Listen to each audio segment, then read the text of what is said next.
But maybe that's part of the trick too, though, is too few people can do that.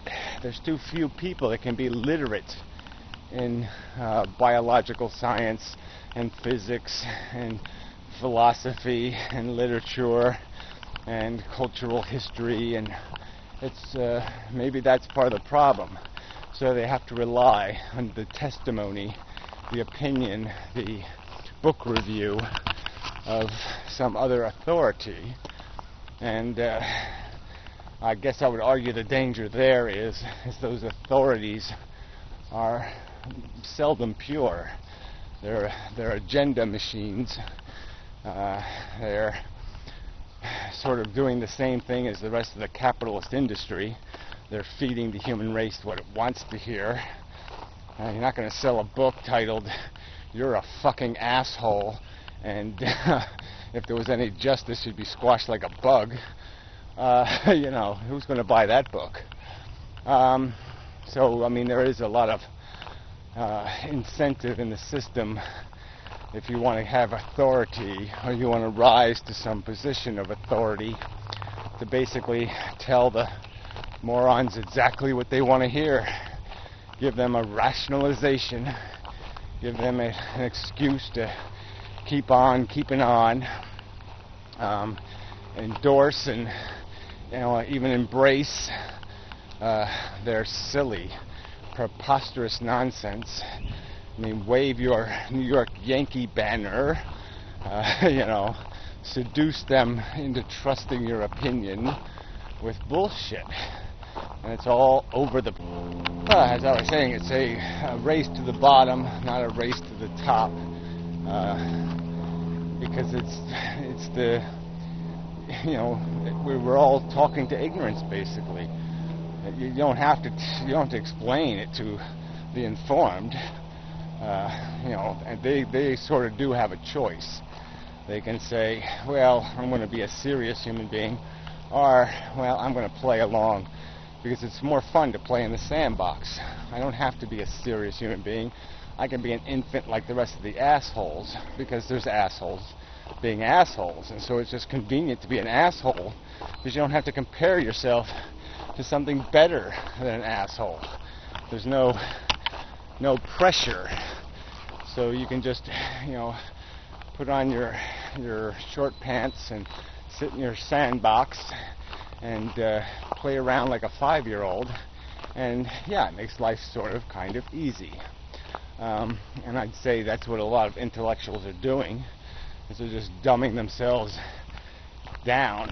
They're choosing to ignore what they really do, what they can grasp as the futility, and they're just running from it and saying, well, look, the common man is still playing, so I can play with Truckee and Dolly and, you know, pretend everything's all right, and there's no reason for panic, and I can, you know, rationalize my way out of everything I understand to be reality, because everybody else is doing it. So this is a real dilemma, because the intellectuals have copped out, and the morons are cement heads, and I don't even know how you get them up to speed. I mean, how can you have a conversation with people who don't understand the science, don't understand the alphabet, and I'm supposed to speak a word to them made out of alphabet? They're just not going to get it. I just don't know.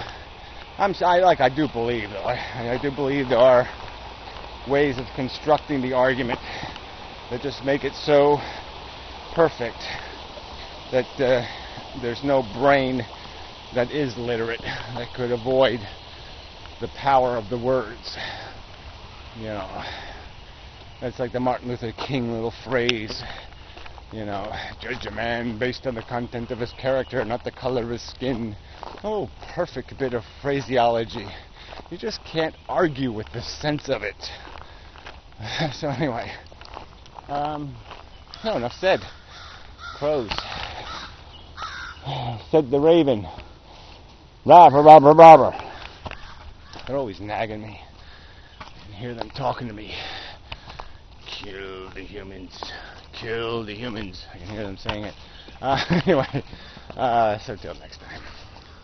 It's a good conversation, I suppose. Can't hurt to try. Yeah. Going out into the sun again here. It'll be fun. The sun. Solo la magnifico. Or some such bullshit. Alright, not much memory left for final closing words, but anyway, just a quick add-on. Yeah, look, our imagination, our intelligence, it's all programmed. It's all made up of what comes before us, and what we will provide the fodder for the future. What we do with words, what phrases we come up with, will be what programs their imagination. It really isn't creation. It's just filtering. It's remixing reality, trying to coalesce it into something actual and substantial and indestructible, logically secure, that kind of thing. That's what the brain's doing. So anyway, enough said.